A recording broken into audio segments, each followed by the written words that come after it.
15 વર્ષથી પાલેજમાં જૂના અને જાણીતા computer, laptop, CCTV camera service, printer repairing તેમજ નવા અને જૂના કોમ્પ્યુટર લે વેચ કરનાર. એડમિશન ફોર્મ તેમજ તમામ સરકારી ફોર્મ ઓનલાઈન ભરી આપવામાં આવશે.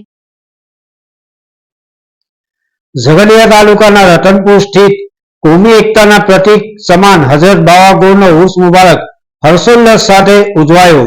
ભક્તિ અને આસ્થાના સંગમ સમાન હઝરત બાવાગોર રહમતુલ્લાહ અલૈહિના ઉર્સની શાનદાર ઉજવણી કરાઈ. હજારોની સંખ્યામાં શ્રદ્ધાળુઓએ મજાર શરીફ પર માથું ટેકવી દુઆઓ માંગી અને કોમી એકતાના દર્શન કરાવ્યા હતા. પરંપરાગત રીતે ઉજવણી દર વર્ષની જેમ આ વર્ષે પણ બાવાગોરના ઉર્સ નિમિત્તે વહેલી સવારથી જ દરગાહ શરીફ ખાતે મોટી સંખ્યામાં અકીદતમંદોએ હાજરી આપી હતી. ઉર્સના પવિત્ર પ્રસંગે વાજતે ગાજતે સંદલ શરીફનું જુલુસ કાઢવામાં આવ્યું હતું, જેમાં હિન્દુ મુસ્લિમ તમામ ધર્મના લોકોએ જોડાઈને ભાઈચારાનો સંદેશ આપ્યો હતો. બાવાગોરની દરગાહ એ માત્ર મુસ્લિમ સમુદાયની જ નહીં પરંતુ તમામ ધર્મના લોકો માટે આસ્થાનું કેન્દ્ર બની છે. અહીં આવનાર દરેકની મુરાદ પૂરી થાય છે એવી લોકવાયકા છે.